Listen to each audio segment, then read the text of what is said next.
सोचिए, एक किला जो सिर्फ पत्थर और गारे से नहीं बना, बल्कि बना है कहानियों से, सदियों पुराने राजों से।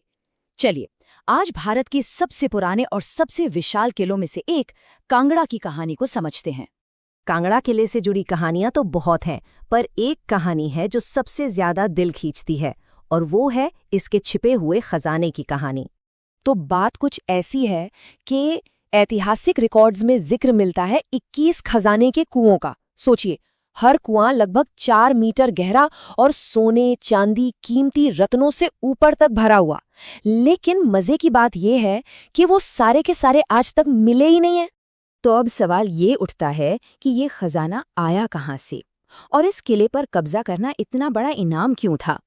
इस राज को समझने के लिए हमें थोड़ा पीछे जाना होगा। एक पुरानी कहावत है, जिसने कांगड़ा जीता उसने पहाड़ों पर राज किया। ये लाइन इस किले की अहमियत को बिल्कुल साफ कर देती है। ये कोई मामूली इनाम नहीं था। इसे पाने के लिए बड़े बड़े सम्राटों और हमलावरों ने सदियों तक कोशिशें की। तो चलिए कहानी की शुरुआत करते हैं।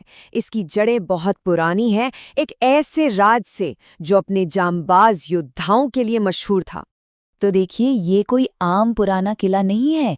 इसकी नींव तो जुड़ी है महाभारत के महायुद्ध से, और इसका जिक्र सिकंदर महान के समय में भी मिलता है। मतलब हजारों साल पुराना इतिहास है इसका। और जो खास बात है ना, वो ये है कि प्राचीन त्रिगर्त सिर्फ एक मामूली राज नहीं था। नहीं, ये एक बहुत ही ताकतवर मिलिट्री फेडरेशन थी, जिसे उस जमाने के विद्वान पाणिनि ने कहा था आयुध जीवी संघ, यानी वो लोग जो हथियारों के दम पर जीते थे। और कांगड़ा का किला, भाई वो इनका सबसे मजबूत गढ़ था। हर कहानी में एक सुनहरा दौर आता है ना? तो इस किले और कटौच वंश का सुनहरा दौर आया एक बहुत ही एम्बिशियस राजा के राज में। हम बात कर रहे हैं महाराजा संसार चंद द्वितीय की।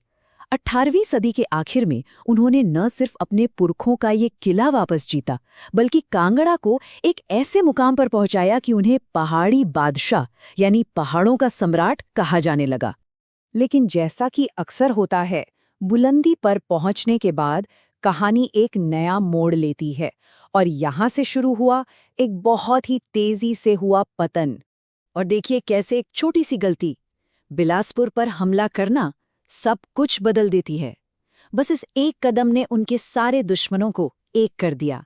नेपाल से गोरखा सेना को हमला करने का मौका दिया, और अंत में हालात ऐसे बने कि उन्हें मदद के लिए अपना ही किला सिखों को सौंपना पड़ा। वो जो गोरखाओं के कब्जे का दौर था, वो इस पूरे इलाके के लिए एक तबाही जैसा था। लूटपाट, अराजकता, सब कुछ था। लेकिन जब सिखों ने गोरखाओं को यहां से निकाला, तो उनके राज में हालात सुधरे। एक तरह की शांति और व्यवस्था वापस आई। सिख साम्राज्य के बाद एक नई ताकत आई, अंग्रेज, और उनके आने से यहाँ सब कुछ बिल्कुल जड़ से बदलने वाला था। देखिए, अंग्रेजों ने सिर्फ लड़ाई नहीं जीती, उन्होंने तो यहाँ जमीन के मालिकाना हक का पूरा सिस्टम ही बदल डाला। पहले बार्न सेटलमेंट ने लोगों को जमीन का पर्सनल मालिक बनाया, और फिर कुछ साल बाद लायल सेटलमेंट ने इन अधिकारों को और पक्का कर दिया।